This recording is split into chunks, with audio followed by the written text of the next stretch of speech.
பிள்ளையார் பாகம் 3 அத்தியாயம் 7. ராஜேந்திர சோழர் கையை உயர்த்த பறவை தன் ஆட்டத்தை துவங்கினாள். ஜதிகள் சொல்லப்பட்டன.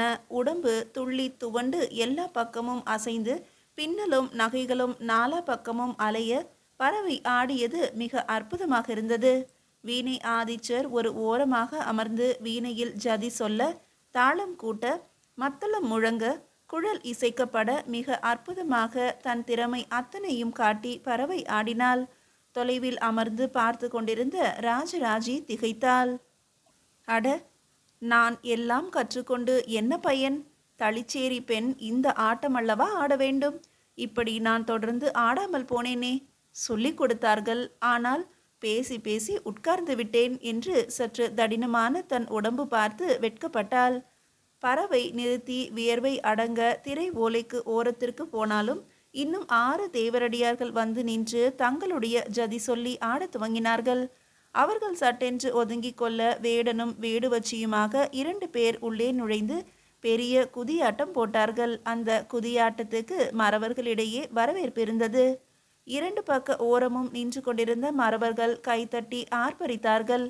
அப்படி போடு என்று உற்சாகமாக கூவினார்கள்.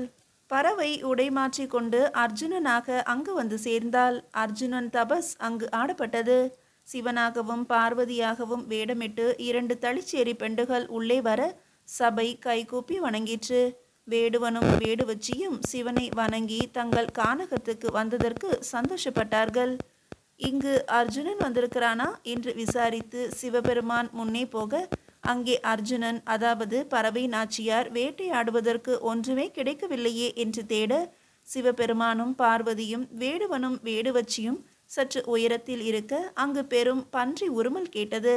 நீண்ட தந்தங்களுடைய காட்டு பன்றி ஒன்று உள்ளே கயிறு கட்டி இழுக்கப்பட சோழ வீரர்கள் உரத்து கத்தினார்கள். வெட்டு குத்து என்று சப்தமிட்டார்கள். பன்றி மேலை சாளுக்கியரின் சின்னம். மேலை சாளுக்கிய வீரர்கள் இதை மௌனமாக பார்த்து கொண்டிருந்தார்கள். பன்றி அர்ஜுனனுக்கு ஆட்டம் காட்ட லேசாய் குடி போதையில் இருந்த ஒரு சோழ வீரன், விடு, நான் பன்றியை கொல்கிறேன் என்று ஈட்டியை உயர்த்தினான். சக்கரவர்த்தி திரும்பி பார்த்து முறைக்க மெய்காவல் வீரர்கள் அவனை அடக்கி அழுத்தினார்கள். இது நாடகம் என்பதை மறந்துவிடாதே என்று அச்சுறுத்தினார்கள். அந்த வீரன் கை கட்டி வாய் பொத்தி அமர்ந்து கொண்டான். நாடகம் தொடர்ந்து நடந்தது. மேலை சாளுக்கிய வீரர்கள் ஒவ்வொருவராக மெல்ல வெளியேறினார்கள். அவர்கள் வெளியேறுவதை மற்ற மெய்காவல் வீரர்கள் குறித்து கொண்டார்கள். அம்பு பன்றியை துளைத்தது. இன்னொரு அம்பும் வந்து சொர்கிற்று. அர்ஜுனனும் ஓடிப்போய் பன்றியை எடுத்தான். சிவபெருமான் அங்கு வந்து, இது நான் கொன்ற பன்றி என்றார். சிவபெருமானை இன்னொரு வேடுவன் என்று நினைத்த அர்ஜுனன் அவரோடு சண்டையிட தயாரானான். வாக்குவாதம் முற்றியது. 2 பேரும் வாள் சண்டை இட்டு கொண்டார்கள். பிறகு அம்பு தொடுத்தார்கள். நாலா பக்கமும் தீ பற்றி எரிந்தது. வேடுவர்கள் அந்த சண்டையை ஆர்வமாக பார்த்தார்கள். சபையும் அசையாது கவனித்து கொண்டிருந்தது. அதே நேரம் மேலை சாளுக்கியத்தில் அந்த நரசிம்மரின் கோயிலுக்கு அருகே அவர்கள் ஒன்று கூடியிருந்தார்கள். கீழே சாளுக்கியமும் மேலை சாளுக்கியமும் பிரியும் இடத்தில் அடர்ந்த காடுகள் உள்ள அந்த மலை இருந்தது. அந்த மலை முழுவதுமே நரசிம்ம வனம் என்று அழைக்கப்பட்டது. அந்த மலைக்கு கீழே ஒரு குகையில் நரசிம்மர் லட்சுமியோடு எழுந்தருளியிருந்தார். இது ஹிரண்யகசிபுவின் பூமி. அவன் ஆண்ட இடம். பிரகலாதன் பிறந்த மண். இந்த இடத்தில்தான் நரசிம்மர் தூணிலிருந்து பிளந்து கொண்டு வெளியே வந்து ஹிரண்யனை வதம் செய்தார் என்றும் ஒரு செவி வழி செய்தி உலவி வருகிறது. இந்த இடத்தில் மிதித்தார், இந்த இடத்தில் கிழித்தார், இந்த இடம் வரை துரத்தி கொண்டு ஓடினார் என்றெல்லாம் பல்வேறு இடங்களை சொல்லி ஆங்காங்கே விதவிதமான நரசிம்மர் கோயில்களை உருவாக்கியிருந்தார்கள். செங்குத்தான மலையின் உச்சியில் கூட ஒரு ஸ்தம்பத்தை நிறுவி அந்த மலையை வழிபட்டார்கள். மந்திர சக்தி மிகுந்த மலை, ஞானம் அருளும் மலை என்றெல்லாம் சொல்கிறார்கள். இதுவெல்லாம் எவ்வளவு தூரம் சரியோ தெரியவில்லை. ஆனால் இது நரசிம்ம வனம் என்பது சரி. இது உக்கிரமான இடம். கடும் பாறைகளும் சுழற்காற்றும் அடர்ந்த வனமும் நிறைந்த இடம். மழை காலங்களில் வெளியே தலை காட்ட முடியாது. வெயில் காலங்களில் வெப்பம் உள் உறுப்புகளை எல்லாம் பாதித்து நோக செய்யும். மிருகங்கள் கூட இந்த மலைப்பகுதிகளில் வசிப்பதில்லை. நாகங்களும் கீரிகளும் கருட பறவைகளும் குரங்குகளுமே அதிகம் இருக்கும். இவற்றையெல்லாம் விட காற்று பன்றிகள் அதிகம் இருக்கும். மனிதர்கள் ஊடுருவ முடியாத காடு என்பதால் பன்றிகள் பல்கி பெருகி நாலா பக்கமும் அலையும். மனிதர்கள் எதிர்பட்டால் நின்று துரத்தும். மரம் ஏறினால் பல பன்றிகள் முட்டி பெரும் மரத்தையும் சாய்க்கும். அல்லது மனிதர்கள் கீழே இறங்கும் வரை அங்கேயே சுற்றி சுற்றி கொண்டிருக்கும். தவறி கீழே விழுந்தால் குடல் கிழித்து சதைகளை கிழித்து கூட்டமாக உண்ணும். அந்த காட்டு பன்றிகளுக்கு வளைந்த கொம்புகள் உண்டு. அவை எருமைகளையும் யானைகளையும் கூட எதிர்க்க வல்லவை. சிங்கங்கள் எல்லாம் அந்த காட்டு பன்றிகளுக்கு பயந்து ஓடும். இறந்து போன மிருகங்களின் உடல்களை தோண்டி எடுத்து உண்ணுகின்ற திறமை கூட அந்த காட்டு பன்றிகளுக்கு உண்டு. மலைத்தேன் எடுக்க மனிதர்கள் அந்த பக்கம் வருவது உண்டு. வேடுவர்களின் துணை இல்லாமல் அந்த நரசிம்ம வனத்தின் உள்ளே நுழைய முடியாது. எந்த கோயில்களுக்கும் புக முடியாது. மேலை சாளுக்கிய மன்னர்கள் பலர் தாங்கள் உடற்பயிற்சிகளின் களத்தை அந்த மலை மீதுதான் வைத்து கொண்டார்கள். நரசிம்மரை வணங்கிவிட்டுத்தான் உடற்பயிற்சிகளை செய்வார்கள். உடற்பயிற்சி என்று ஏதும் தனியாக செய்ய வேண்டாம். செங்குத்தான மலையில் ஏறி உயரே போய் கண் மூடி அமர்ந்துவிட்டு பிறகு மடமடவென்று இறங்கி கீழே வந்து அருவியில் குளித்துவிட்டு சாப்பிட்டு விட்டு பிறகு மறுபடியும் மலை ஏறி உயரே போய் அமைதியாய் இரவு முழுவதும் அமர்ந்துவிட்டு பிறகு மறுபடியும் விடியலில் கீழே இறங்கினால் போதும். 45 நாட்கள் ஒரு வேளை சாப்பாடு, 2 வேளை மலை ஏறல். மற்ற நேரமெல்லாம் தியானம் என்று தனிமையில் இருந்தால் எப்பேற்பட்ட நோஞ்சானுக்கும் மிக பெரிய வலு வந்துவிடும். மன உறுதி ஏற்படும். அந்த வனத்தில் ஏற்படுகின்ற தனிமைக்கு ஒரு தனி மகத்துவம் இருந்தது. நல்ல வேளையாக அந்த இடம் நகரமாக இல்லை, மிகச்சிறிய கிராமமாக இருந்தது. வேடுவரின் குடியிருப்பாக இருக்கிறது. நகரமாக இருப்பின் கீழே சாளுக்கியர்கள் சோழர்களின் துணையோடு அந்த இடத்தை சுவீகரித்து கொண்டிருப்பார்கள். இப்போது அது மேலை சாளுக்கியத்தின் எல்லையில்தான் இருக்கிறது. ஆனாலும் கீழே சாளுக்கியத்தின் கட்டுப்பாட்டில் இருக்கிறது. கீழே சாளுக்கிய அரசர்கள் அவ்வப்போது வந்து இதே போல பயிற்சிகள் செய்துவிட்டு போவார்கள். மேலை சாளுக்கியத்தின் வேதனை கீழே சாளுக்கியத்துக்கு அறவே இல்லை. கீழே சாளுக்கியர்கள் சோழர்களோடும் வடக்கே இருக்கின்ற ஒட்டர்களோடும் சமரசம் செய்து கொண்டு சுமூகமாக வாழ்கிறார்கள். மேலை சாளுக்கியத்தில் உள்ளவர்களுக்கு அப்படி சமரசம் செய்து கொள்ள தெரியவில்லை. அருகே இருக்கின்ற ராஷ்டிரகூடத்தோடும் கங்க நாட்டோடும் கூட சண்டை இருந்து வருகிறது. ஒரு முரட்டுத்தனம், ஒரு அகம்பாவம் மேலை சாளுக்கியர்களிடம் எப்போதும் உண்டு. நிலவியல் ரீதியாக சாளுக்கியம் என்று ஒன்றாக சொல்லப்பட்டாலும் மேலை சாளுக்கியமும் கீழே சாளுக்கியமும் பல்வேறு வித்தியாசங்களை கொண்டிருக்கின்றன. கீழே சாளுக்கியம் வைணவ பூமியாக இருக்க மேலை சாளுக்கியர்கள் வீர சைவர்களாக திகழ்கிறார்கள். பெரிய பெரிய மலைகளும் பெரிய வயல்வெளிகளும் ஆற்று பாசனமும் கொண்ட மேலை சாளுக்கியம் அழகிய பெண்களையும் சிறந்த வீரர்களையும் கொண்ட மேலை சாளுக்கியமும் இன்று சோழர்களிடம் அடிபட்டு நிற்கிறது. கிருஷ்ணா நதியை தாண்டி உள்ளே புகுந்து அந்த சோழ தேசத்து மன்னன் சூறையாடிவிட்டு போயிருக்கிறான். அப்பனும் பிள்ளையுமாக உள்ளே நுழைந்து நகரங்களை அடித்து உடைத்து எரியூட்டி பெண்களை இழுத்து போய்விட்டார்கள். எல்லா செல்வங்களையும் கொள்ளையடித்து போய்விட்டார்கள். வயல்களில் யானைகளையும் குதிரைகளையும் விட்டு அழித்து அடுத்த வேளை உணவுக்கு வழியில்லாமல் செய்துவிட்டார்கள். கிருஷ்ணன் ராமன் என்ற பிரம்மராயன் முன் நின்று போர் நடத்தியிருக்கிறான். கங்க தேசத்திலிருந்து உள்ளே புகுந்து மெல்ல மெல்ல முன்னேறி கிராமங்களை வளைத்து பிடித்து கிராமத்தில் உள்ள இளைஞர்களையும் கிராம அதிகாரிகளையும் வரிசையாக நிற்க வைத்து சவுக்கால் விளாரி இருக்கிறான். கிட்டி போட்டிருக்கிறான். நெற்றியிலும் மணிக்கட்டிலும் முழங்காலிலும் நெஞ்சு குழியிலும் மரக்கட்டைகள் பொருத்தி கீழே கயிற்றால் முறுக்கி முறுக்கி திருக அந்த மரக்கட்டைகள் நரம்பு ஓட்டத்தை அழுத்த தலை வெடித்துவிடும் போன்ற வலியில், மார்பு பிளந்துவிடும் போன்ற வலியில், முழங்கால் விட்டுவிடும் போன்ற வலியில் அலறி சாளுக்கிய தேசத்தின் எல்லாவித படைபலத்தையும் சொல்லி இருக்கிறார்கள். எத்தனை குதிரைகள் எத்தனை யானைகள் என்றெல்லாம் தெரிந்து வைத்து கொண்டு அவர்களது படையை மிக சரியாக பிரித்து வைத்து கிருஷ்ணா நதி வடியும் வரை காத்திருந்து இடையில் கலக்கும் மிக பெரிய நதிகளை திசை திருப்பி தாண்ட முடியாத இடத்தில் யானைகளை நிறுத்தி அதன் மீது பலகைகள் போட்டு அந்த பலகைகளின் மீது குதிரைகளை நடத்தி இக்கரைக்கு வந்துவிட்டார்கள். 1,00,000 வீரர்கள் தானே, வெட்டி வீழ்த்தி விடலாம் என்று மேலை சாளுக்கியம் கணக்கு போட்டு நினைத்த போது நாவாய்களில் ஏறி 2,00,000 வீரர்கள் கடற்கரை வழியாக நகர்ந்து மேற்கு திசையில் இறங்கி எந்த காவலும் இல்லாத மேலை சாளுக்கியத்தில் ஊடுருவி விட்டார்கள். மேற்கே எதிரிகள் தாக்குகிறார்கள் என்று தெரிந்தும் தெற்கே திசைப்படை மேற்கு நோக்கி போக சோழப்படை எளிதில் முன்னேறிவிட்டது. அதே சமயம் கீழே சாளுக்கியத்தோடு சேர்ந்து கொண்டு இன்னொரு சோழப்படை மேலை சாளுக்கியத்தின் கிழக்கு பக்கத்தை தாக்கியது. கடக்க முடியாத நரசிம்ம வனத்தை கீழே சாளுக்கியர்களும் இந்த நரசிம்ம வனத்து வேடுவர்களும் காட்டி கொடுக்க சோழ வீரர்களும் நிதானமாக மலை ஏறினார்கள். மலை ஏறிய படையிடம் குத்தீட்டிகளும் வில்களும் அம்புகளும் தவிர பெரும் சுமை எதுவும் இல்லை. தெற்கிலிருந்து தாண்டிய படையில் யானைகளும் எருது வண்டிகளும் வர, நாவாய்கள் வந்த படையில் நல்ல குதிரைகள் வந்தன. 3 நாள் போரில் மேலை சாளுக்கியம் நசுங்கி போயிற்று, சின்ன பின்னப்பட்டது. ஒரு குதிரை கூட இல்லாமல், ஒரு கோவேறு கழுதை கூட இல்லாமல் ஆடுகளோடு அத்தனை உயிரினத்தையும் ஓட்டி கொண்டு போய்விட்டார்கள். அந்த பிரம்மராயன் கோயில் தூண்களை பிடுங்கி கொண்டு போனான். சிவலிங்கங்களையும் பெயர்த்து எடுத்து கொண்டு போனதாக சொன்னார்கள். ஏன் கோயிலை பாழ் பண்ணுகிறீர்கள்?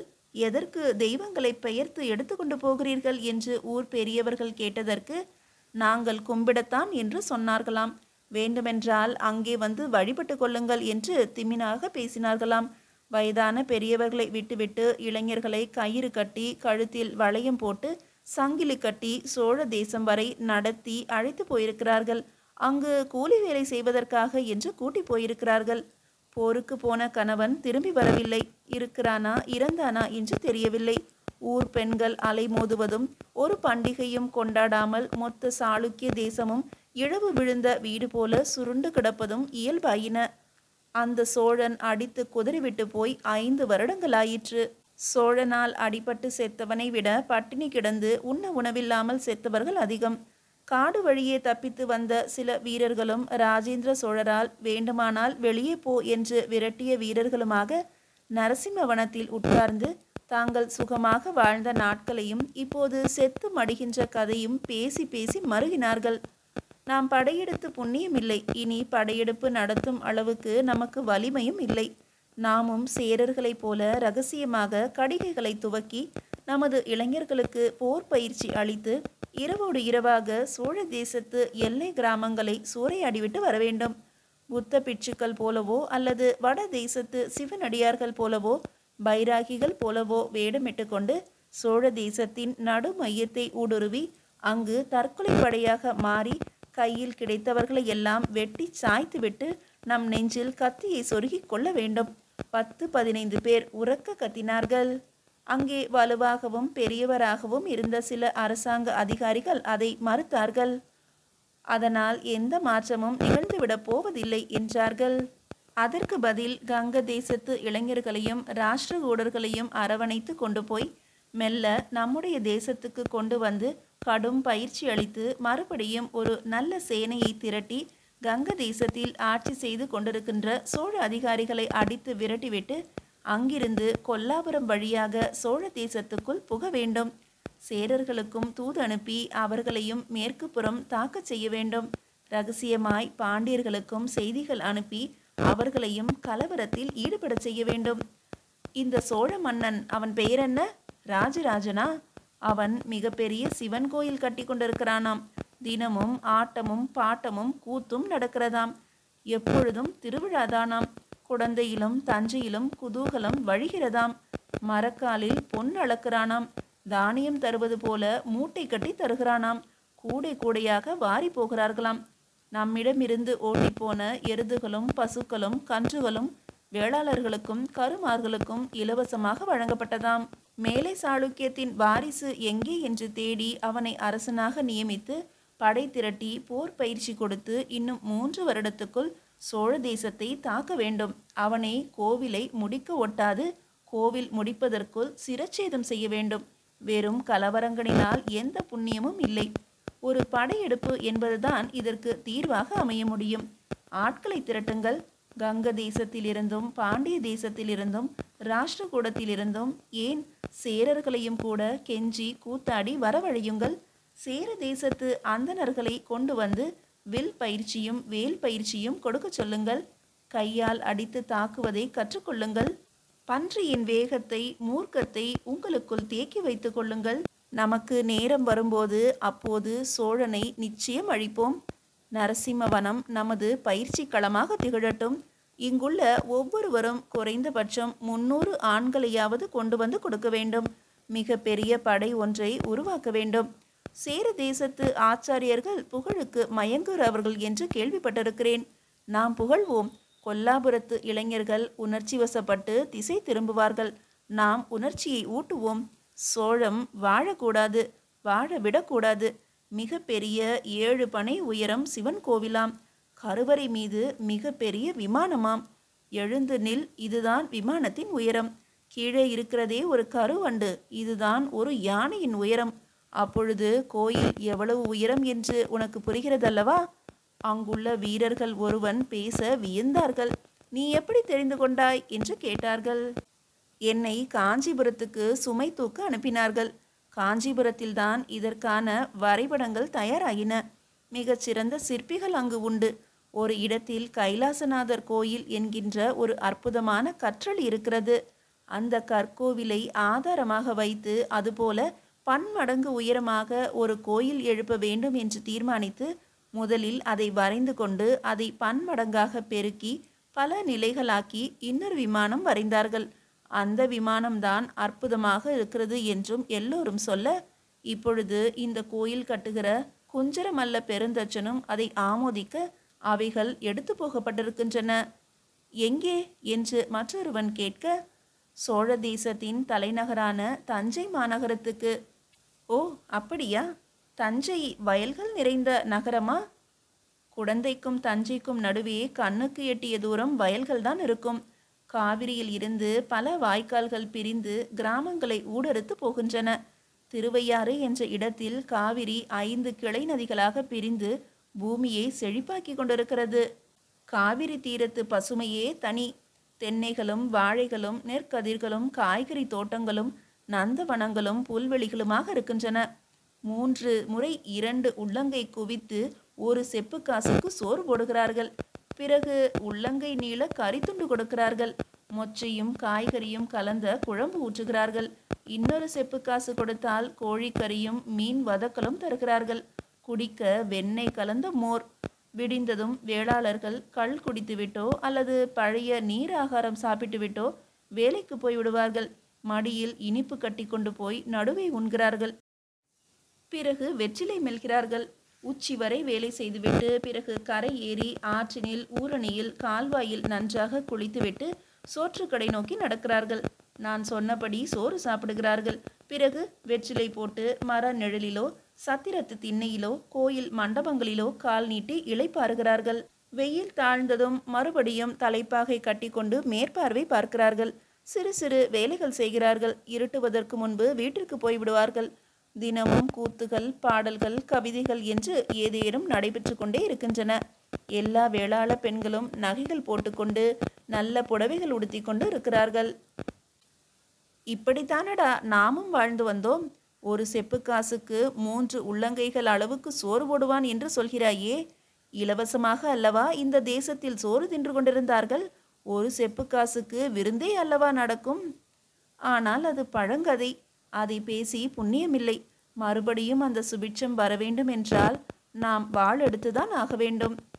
எந்த இடத்திற்கு சோழ தேசத்து படைகள் வராதோ அந்த இடத்தில் நாம் பயிற்சியை ஆரம்பிக்க வேண்டும். நாம் 2ஆக பிரிவோம். யார் யார் பயிற்சிக்கு நிற்கிறீர்கள், யார் யார் நடந்து பல பிரதேசங்களுக்கு தூது போய் ஆட்களை கொண்டு வருகிறீர்கள் என்று தீர்மானித்துக் கொள்ளுங்கள்.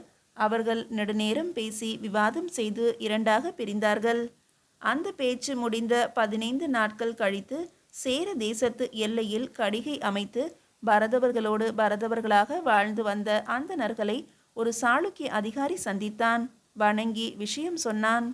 அப்படியா? எந்த இடத்தில் பயிற்சியை நடத்த வேண்டும்? நரசிம்மவனம். நரசிம்மவனமா? அது எங்கு இருக்கிறது? அதை நான் இப்பொழுது சொல்ல முடியாது. ஆனால் உங்களுக்கு காட்ட முடியும். நான் ஒருவன் மட்டும் ஆச்சாரியனாக வந்தால் போதாதே. எத்தனை பேருக்கு பயிற்சி தர வேண்டும்? குறைந்தபட்சம் 1,00,000 பேருக்கு. முட்டாளே, அதற்கு என்னை மட்டும் அழைத்து என்ன பயன்? 1,00,000 வீரருக்கு பயிற்சி அளிக்க வேண்டுமெனில் 1000 குருமார்கள் அல்லவா தேவை? அப்படியா? 1000 குருமார்கள் சேர தேசத்தில் கிடைக்க மாட்டார்களா? சரி, 50 பேரையாவது எடுத்துக்கொண்டு போவோம். 50 பேர் 1000 சாளுக்கிய ஆச்சாரியர்களை தயார் செய்வோம். அந்த 1000 சாளுக்கியர்கள் தங்களுக்கு உண்டான சீடர்களை தேடிக்கொள்ளட்டும். சரியா? நான் போர் வீரர்களை பயிற்சிக்கவில்லை, ஆச்சாரியர்களை பயிற்றுவிக்க வருகிறேன். சோழனை அழிப்பதற்கு இது மாதிரியான சந்தர்ப்பத்தை நான் எதிர்பார்த்து கொண்டிருந்தேன். உற்சாகத்துடன் அந்த சேர தேசத்து அந்தணன் கிளம்பினான். ஆங்காங்கே ரகசியமாய் மறைந்திருந்த மற்ற அந்தணர்களுக்கு செய்தியை தெரிவித்தான். அவர்கள் கடற்கரையில் கூட்டம் போட்டார்கள். 10 பேர் 10 பேராய் வடக்கே போகின்ற அந்தணர்கள் போல தர்ப்பை பைகளும் வரட்டிகளுக்கும் நடுவே ஆயுதங்களை ஒளித்து வைத்து கொண்டு மாட்டு வண்டிகளில் அவர்களை ஏற்றிக்கொண்டு வடக்கு நோக்கி சாளுக்கிய தேசம் நோக்கி நகர்ந்தார்கள். வெற்றி என்பதை தக்க வைத்துக் கொள்வதுதான் மிக பெரிய சோதனை. நிரந்தரமான வெற்றி என்றோ நிரந்தரமான தோல்வி என்றோ உலகத்தின் எந்த பகுதியிலும் நிகழ்வதே இல்லை. இவை மாறி மாறி வருபவை. தோல்வியுற்றவர்கள் வெற்றி நோக்கி நகர வேண்டும் என்று ஆசைப்பட, வெற்றியடைந்தவர்கள் மேற்கொண்டு என்ன செய்வது என்று தெரியாமல் வெற்றியை தக்க வைத்து கொள்ள வேண்டுமே என்ற கவலையோடு கிடந்தார்கள். அந்த கவலையை மறைக்க ஆட்ட பாட்டங்களில் அதிகமாக ஈடுபட துவங்கினார்கள். போரற்ற காலங்களில் பொழுதுபோக்கு கலைகள் அதிகமாகும். பொழுதுபோக்குகள் அதிகமாக மனம் அதில் லயிக்க லயிக்க போர் பற்றிய சிந்தனை மறந்து போகும். சோம்பல் படரும். சோழ தேசத்தில் ஒரு மெல்லிய சல்லா துணியாக ஒரு சோம்பல் நோய் படர துவங்கியது. நீதியை அடுத்த அத்தியாயத்தில் காணலாம்.